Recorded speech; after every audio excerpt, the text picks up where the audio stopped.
Olá para você que está hoje, nesse sábado, aqui acompanhando a live da Juventude.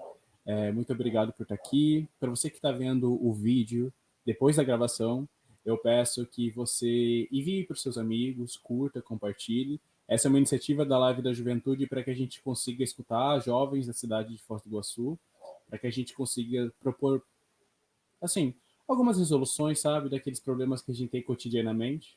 E hoje a gente vai conversar com uma mulher advogada, ativista por elas na política, ativista pelo direito da mulher, para que a gente fale sobre diversidade, sobre inclusão e sobre trabalho. Todas essas coisas juntinhas. É a proposta de hoje que a gente vai apresentar aqui nessa live da juventude. Então, eu quero dar boas-vindas a Caroline de Moura. Por favor, Carolina. Olá, gente, boa noite. Carolina, como a gente pode começar, então, essa conversa nossa, essa entrevista? Eu gostaria que você me falasse um pouquinho, para as pessoas que estão assistindo, sobre a tua vida, sobre quem é Carolina.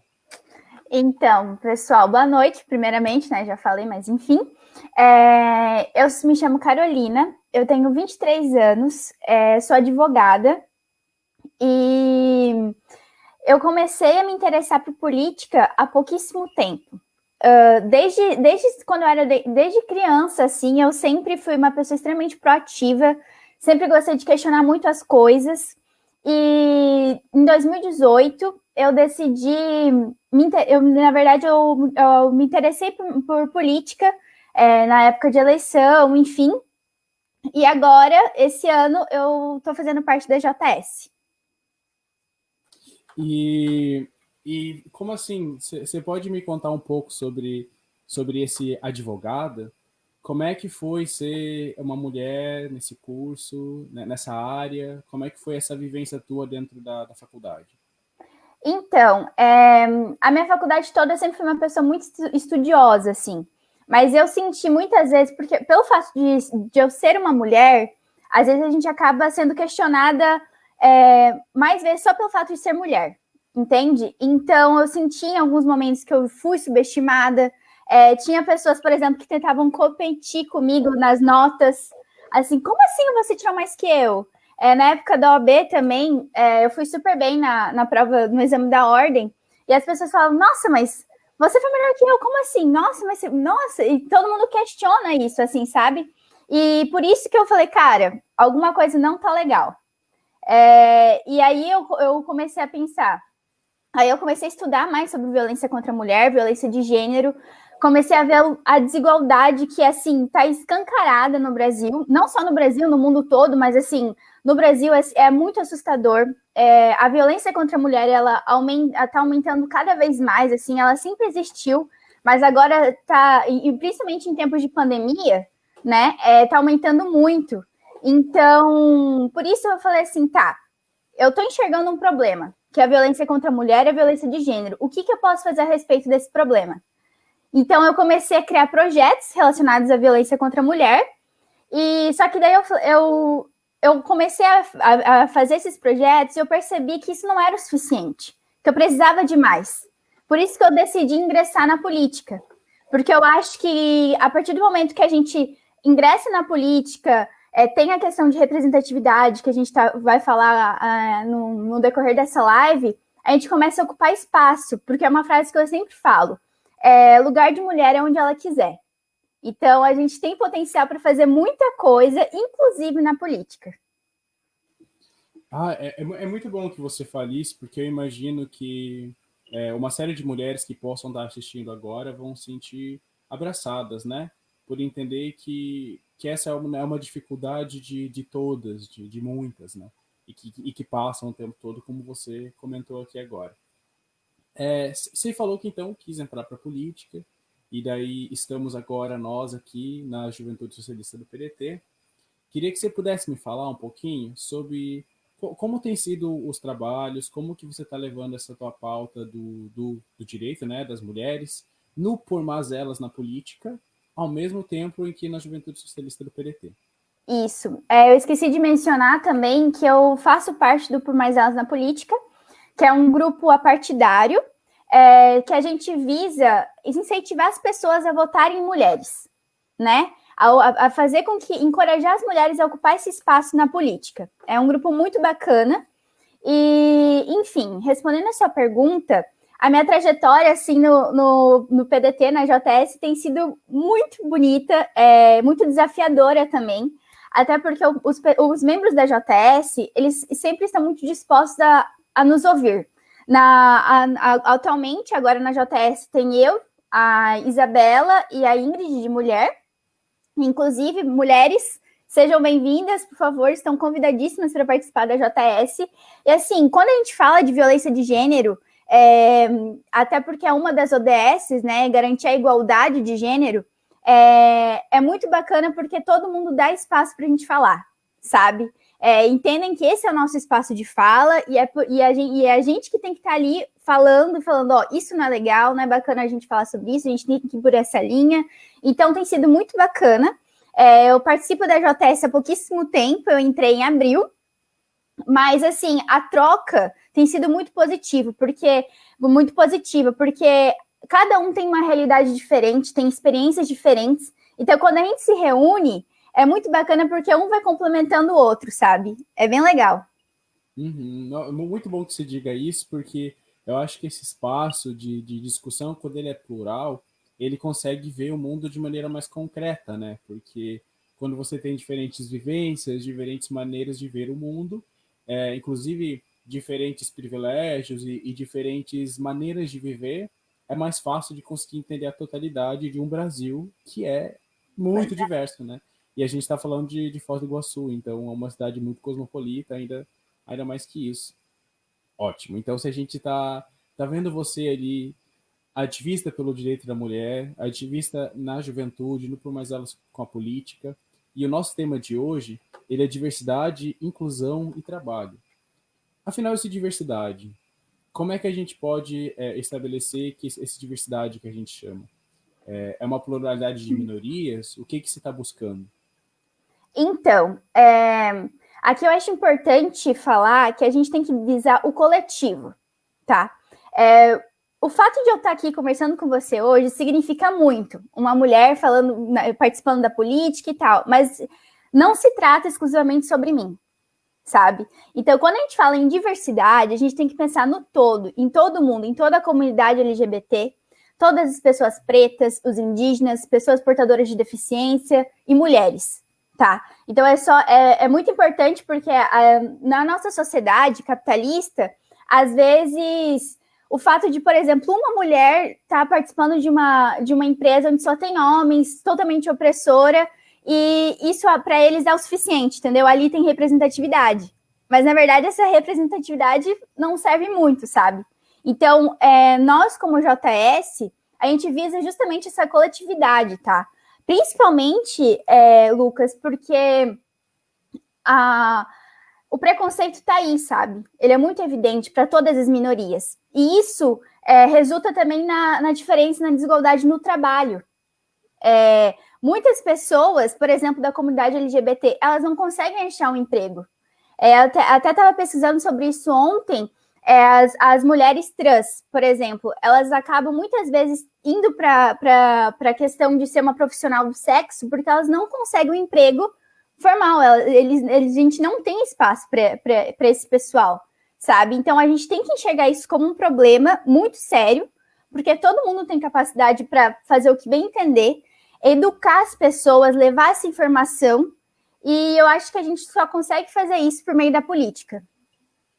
Excelente que você tenha destacado essa questão das pessoas trans, porque dentro da comunidade LGBT é uma coisa que eu sempre discuto, porque faço parte dela, é que a gente tem que começar a debater os próprios privilégios, né, de cada um que está lá dentro. E as pessoas trans, travestis, sofrem muito, muito mesmo. A média de idade, de expectativa de vida de uma pessoa, de uma travesti, é de 33 anos. Nossa. É uma média de idade que é do século passado do Brasil, sabe? Então, assim, algo está muito errado, porque é simplesmente impossível que o mundo seja assim e esteja dado, né? A gente tem que trabalhar com a mudança dele. Exatamente, eu acho que é importante levar em consideração que, assim, uma coisa que eu percebo muito no Brasil é que a gente não vai na raiz do problema, sabe? Por exemplo, agora a homofobia é crime, né? Nós, mulheres, a gente tem a Lei 11.340 de 2006, que é a Lei Maria da Penha. Só que a gente pode perceber que a gente só trata o problema, tipo, depois, por exemplo, que a agressão já aconteceu. Depois que uma pessoa já sofreu homofobia. E não é assim que as coisas têm que ser. É muito importante, sim, a gente ter esses mecanismos, né, de defesa, mas isso não é o suficiente. A gente tem que encarar, tá, por que isso é um problema? De onde está surgindo esse preconceito? E aí a gente tem que dar espaço, porque quando a gente dá representatividade para esse pessoal, a gente passa a escutar eles. E porque é muito importante, por exemplo, quando uma pessoa da comunidade LGBT fala, cara, a gente está passando por isso, isso e isso. Então a gente tem que dar voz para eles demonstrarem para a gente o problema e a gente buscar soluções concretas para isso. A prática da escuta, né? Exatamente. Tem duas coisas que é muito necessário que a gente compreenda, eu acho. Essa coisa de escutar, porque é comum que você não saiba, não tenha todas as vivências do mundo, porque você é você e unicamente você, né? E o mundo é multiverso. Então eu não sei como é a vivência da Carolina como ser mulher, porque eu não sou uma mulher, sou um homem cis. Então eu tenho que escutar o que ela tem a dizer. E eu acho que a prática da escuta é essencial para a pessoa que não está, né? Que ela tem os seus privilégios, que ela está numa posição que a distancia dessas minorias sociais, para que ela escute. Exatamente. E a falta, agora, o que eu consigo perceber muito, né, nesses tempos difíceis que o Brasil está vivendo, é a falta de empatia, né? Porque e são coisas que a gente tem que se colocar no lugar do outro. Eu também não sei o que as pessoas da comunidade LGBT passam, mas eu respeito, né, que é o mínimo eu respeitar, e eu tento lutar contra esses problemas, entendeu? Então, por isso que é muito importante que a gente se una enquanto JS, porque na JS, eu acho que a gente vai falar sobre isso logo mais, a gente tem um programa que se chama JS Representativa, que é sobre isso. A gente dá voz para esse pessoal, sabe? Você pode me contar um pouquinho mais, então, sobre a JS Representativa? Então, nós da JS, aqui de Foz do Iguaçu, a gente tem um programa chamado JS Representativa, que, como o próprio nome já diz, ele visa representatividade. Ele visa fazer com que as pessoas façam parte da JS, mas assim, não é aquela coisa simbólica, tá? Não é aquela representatividade, só coloca ali um rostinho bonito, sabe? Uma mulher ali, pronto. Não. A gente tem que visar a representatividade substantiva, tá? A gente tem que pensar no todo, a gente tem que enxergar, porque assim, o problema hoje no Brasil é em decorrência de uma estrutura que a gente está vivendo. E a gente não vai mudar isso da noite para o dia. Então, são muito passinhos de formiguinha e tal, por isso que é muito importante a gente começar a ocupar espaços. A nossa JS representativa, dentro dela, a gente se divide em JS mulher, JS preta, JS indígena, JS LGBT. E, assim, estamos abertos para outros tipos também, tá? Acho importante dizer isso, porque a gente tem... esse é um espaço reservado para a gente discutir, escutar, principalmente, quais são as inquietudes, o que está acontecendo, o que a gente pode fazer a respeito, para a gente achar uma solução para os problemas. Genial. E essa coisa da solução para os problemas, né?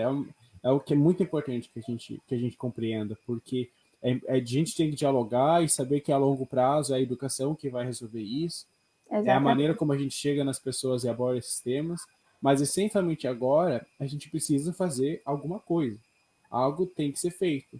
Porque Exatamente. O Brasil continua sendo, por exemplo, o país no mundo que mais mata pessoas LGBT. E existem países no mundo em que simplesmente ser LGBT é motivo de morte. E a gente está matando mais que nesse país. Meu Deus. Então, algo está muito errado. Exato. É a mesma coisa a Lei Maria da Penha. A Lei Maria da Penha, ela é considerada pela ONU a terceira melhor lei do mundo. É de violência contra a mulher.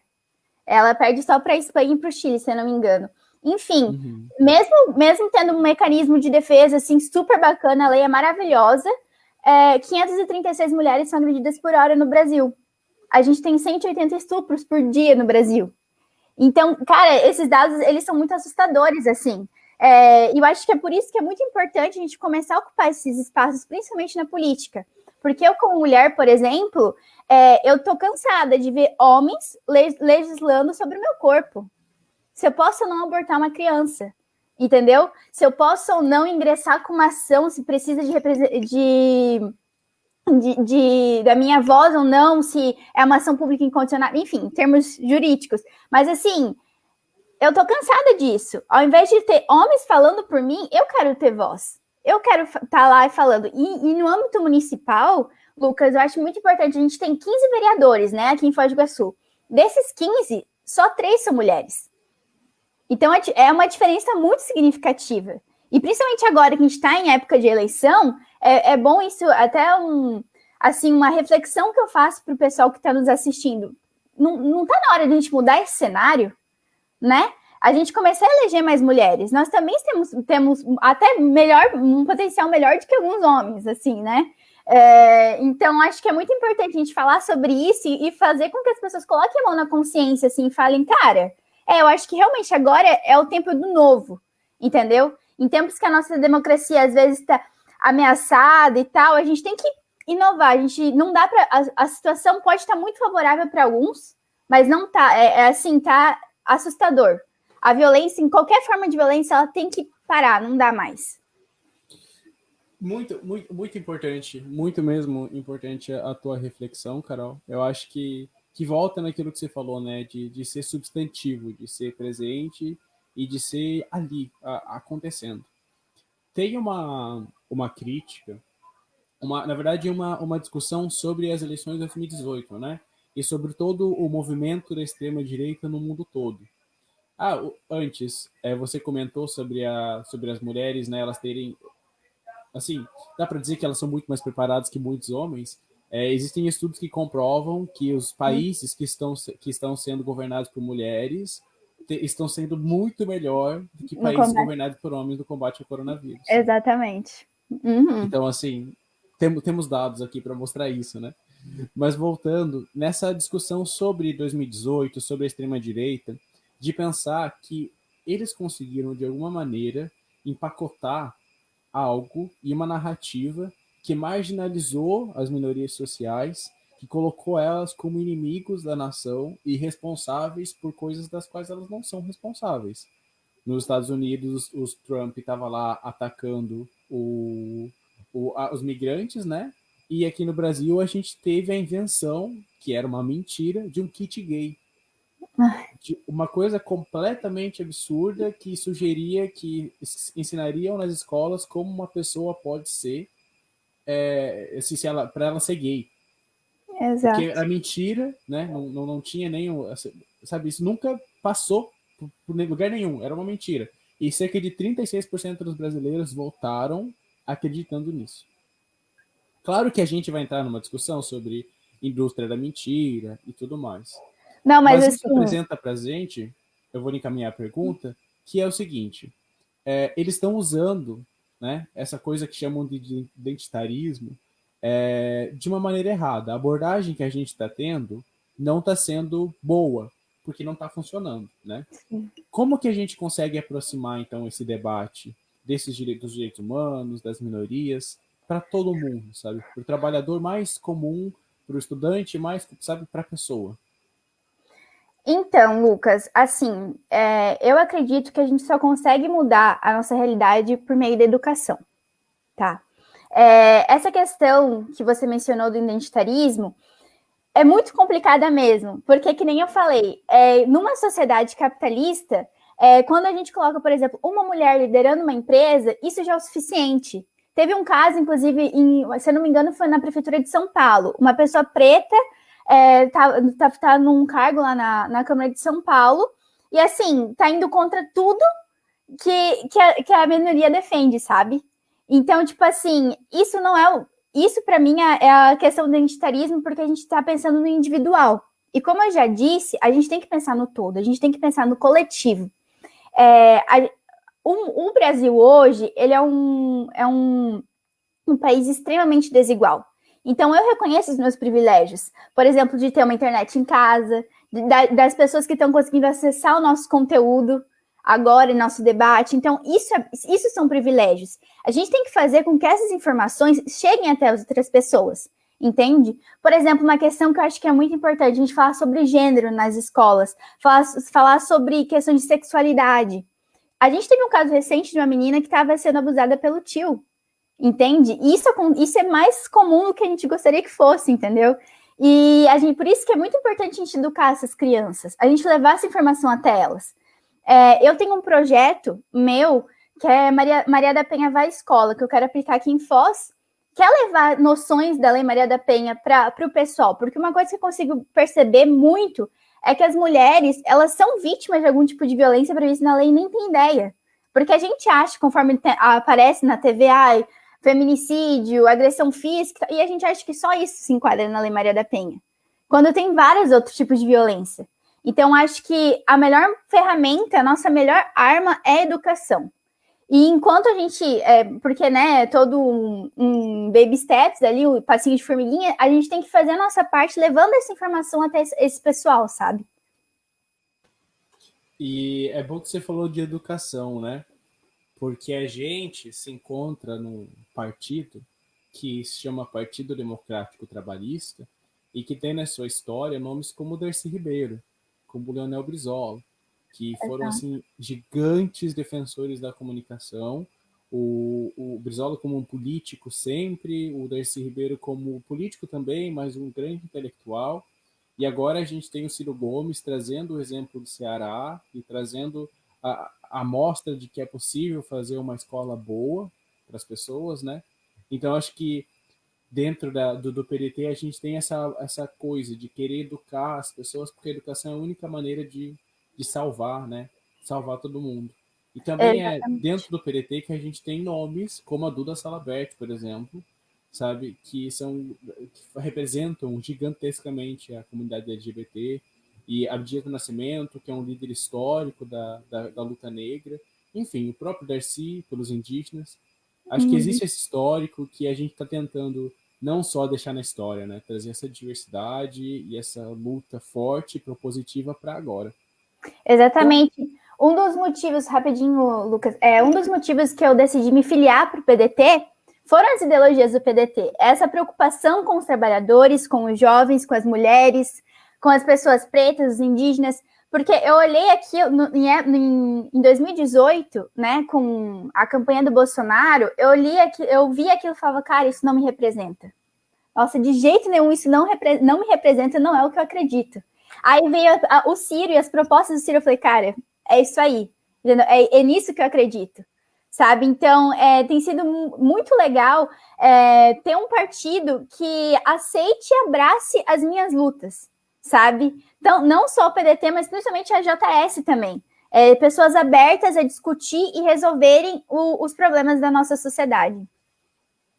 Ótimo. Olha, a gente tem uma pergunta aqui que eu vou colocar para a gente começar uma discussão nela, que é a seguinte: como enfrentar o conservadorismo a partir de políticas públicas efetivas? Como que a gente pode chegar e fazer isso? Então, mais uma vez, eu acho que eu vou ficar meio repetitiva, porque, assim, essas questões a gente só resolve com a educação, sabe? E uma coisa que a gente precisa fazer na questão das políticas públicas são as capacitações do pessoal, sabe? Por exemplo, uma mulher, eu gosto de usar o exemplo das mulheres vítimas de violência, que é algo que eu estudo. Muitas vezes a mulher ela sofre algum tipo de violência e não tem profissionais capacitados para lidar, entendeu? Então acontece o fenômeno que a gente chama de revitimização. Por exemplo, uma mulher sofre vítima de alguma violência sexual, na hora de fazer o corpo de exame de delito é um homem que está fazendo o exame.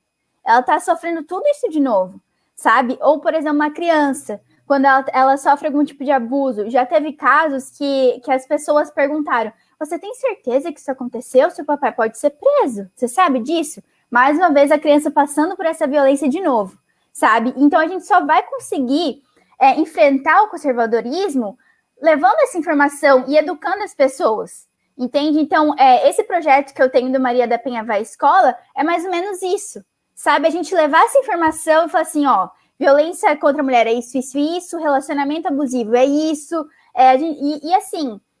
também volta na questão que a gente falou no começo da live, Lucas, que é empatia, né? É buscar informação.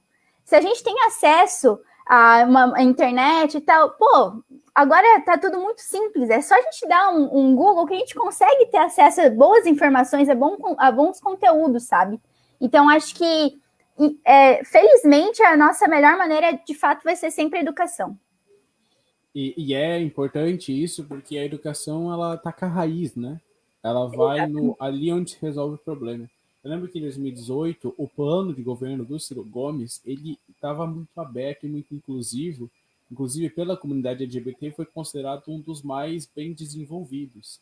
E eu lembro também que pela questão do campo de feminicídio das mulheres, também era muito aberto, chegando a ranquear como um dos planos de governo que mais tinha propostas para as mulheres, né, para pensar essa equidade de gênero.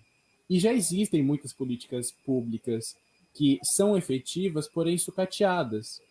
Acho que a Carol pode falar melhor disso do que eu, mas essa ideia de que se a gente tem ali uma advocacia, a gente tem um setor que é para mulher, que é para pensar só essa questão de feminicídio, ele precisa ser fortalecido.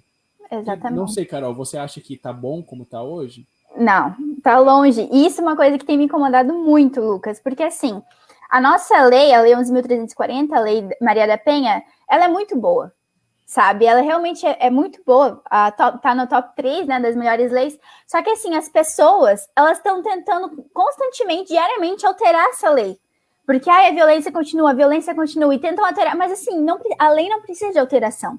O que precisa é a gente fazer valer a lei. Ela tem que ser aplicada, sabe? Coisa que, assim, são poucos lugares que a gente tem uma delegacia da mulher, são pouquíssimos lugares que a gente tem uma delegacia destinada à comunidade LGBT, por exemplo, aqui em Foz a gente não tem. E a gente precisa falar sobre isso, sabe?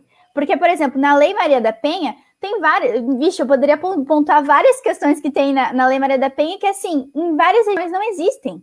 Entendeu? Vara especializada. Aqui em Foz a gente tem a vara que é junta, é a vara de violência doméstica e a vara da violência contra crianças e idosos também. É tudo junto. E o doutor Ariel, que é o juiz da vara, faz um trabalho excelente, assim. Aqui em Foz, em relação à violência doméstica, as medidas são sempre muito positivas. Mas, assim, pensando no todo, tem muito ainda que ser feito, sabe? Uhum. E aqui a gente tem, o Jairo enviou a pergunta e ele enviou uma reformulação para propor uma outra reflexão para a gente, que é como demonstrar isso no campo da informação e não cair no reducionismo punitivista. Se você me permite, Carol, eu quero iniciar a resposta dessa, porque eu acho que ela é muito importante quando a gente pensa esse reducionismo punitivista. Que a gente entrou na cultura da... Eu não gosto de usar esse termo, porque eles se apropriaram da comunidade LGBT, que usava muito, como algo negativo, que é a cultura da lacração. Essa cultura de que nas discussões é sempre necessário que a gente lacre, que se encerre a conversa. E as suas experiências, a maneira que você pensa, ela não é importante. Mas, ao mesmo tempo, a gente tem que compreender que algumas coisas nos custam muito caro. Como membro da comunidade LGBT que vê meus irmãos e irmãs morrendo por homofobia, por preconceito, eu não tenho que estar sempre ali a pessoa mais educada do mundo, sabendo. É como os indígenas dizem: o nosso povo está em guerra, estão tentando acabar com a gente. Como é que a gente vai reagir com tranquilidade? Mas não precisa ir longe disso. O que a gente precisa fazer no Brasil é falar sobre tolerância e respeito. Você pode não gostar de nada do que eu gosto, mas eu não tenho o direito de agredir.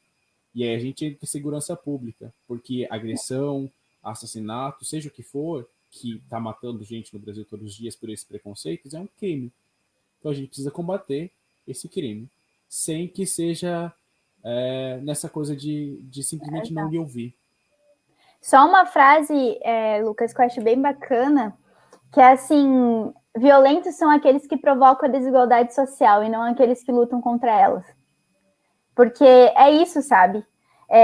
Assim, nós, mulheres, por exemplo, cara, se a gente for estudar história, a gente teve que lutar por coisas básicas. Direito ao voto, à educação, sabe? Ao divórcio. Então, tipo assim, a gente teve que lutar sempre por coisas mínimas, coisas que os homens sempre tiveram. Então, assim, não me espanta a questão das pessoas estarem cansadas, porque isso é cansativo. Sabe, a gente tá num espaço onde todos os dias a gente é descredibilizada, que nos subestima a gente. Cara, isso é cansativo pra caramba, sabe? Só que é que nem você mesmo mencionou, é necessário que haja respeito. entendeu? Então a gente tem que ter os dois lados, né? A gente tem que estar aberto ao diálogo, a entender o lado do outro e sempre com muito respeito. A gente vai encerrar a live com a pergunta do Marciano, que é a seguinte. Como a JS pensa em se posicionar diante da luta pela ocupação do espaço legislativo e executivo no pleito eleitoral que se aproxima, visando aumentar as possibilidades dos progressistas ocuparem o espaço legislativo e diminuir, portanto, a viabilidade das candidaturas reacionárias? Então, Marciano, nós, enquanto JS, a gente ainda está analisando todas as possibilidades, tá? Porque, assim, é muito importante que a gente seja responsável. Então, a gente está analisando todo, vendo todas as possibilidades, né, de candidatos, até a gente conseguir se posicionar falando, ó, essa pessoa representa a gente, representa o que a gente acredita, representa o que a gente está lutando, sabe? Então, é isso, eu acho que a gente vai se posicionar conforme nossos próximos diálogos enquanto JS, né? Mas, assim, de uma forma extremamente responsável e séria. E lembrando, né, que é impossível que a gente, buscando pluralidade, vá apoiar questões reacionárias. Mas é muito importante também que a gente separe o que é esse reacionarismo. Quem são essas pessoas reacionárias? Porque nem todo mundo que a gente acha que é fascista é um proto-fascista. Às vezes essa pessoa só está com muita raiva. Às vezes essa pessoa só votou lá em 2018 sem pensar muito, porque ela precisava de uma ruptura, ela precisava de uma quebra. Às vezes essa pessoa só estava colocando esperança dela no lugar errado. Então a gente precisa mostrar para ela que a gente tem um projeto, que ela se encaixe no nosso projeto, que ele tem início, meio e fim, e que a gente quer chegar naquele lugar. Imagina aquele lugar e imagina como chegar lá. Mas vai ser com tolerância e com respeito. Carol, se Exato. você puder, por favor, se despedir aqui para a gente ir encerrando e dando tchau para todo mundo que acompanhou a gente. Pessoal, primeiramente, Lucas, eu gostaria de agradecer o convite, tá? Foi um papo, como eu já esperava, super produtivo, informativo, leve. E assim, eu gostaria de falar para o pessoal que está assistindo a gente que nós da JS estamos abertos a qualquer. Para quem quiser trocar uma ideia com a gente, entender um pouquinho melhor do que é JS, quem nós somos, o que a gente defende, quais são. Quem tiver interesse a respeito do programa JS Representativa, que é o que eu mencionei aqui, por favor, também peço que me procurem, não só a mim, ao Lucas. Nós temos Instagram, né? Eu acho importante falar isso, então qualquer coisa mandem um direct pra gente. E é isso, muito obrigada pela oportunidade, e é muito importante e necessário que a gente ocupe esses espaços. Então, obrigada. Novamente, agradeço você, Carol, agradeço a todo mundo que assistiu. E lembrando que a gente vai estar aqui mais vezes, a gente vai ter outras conversas. Carolina vai voltar aqui, vocês vão ver ela novamente. Então, até mais e fiquem bem. Tchau. Uhum.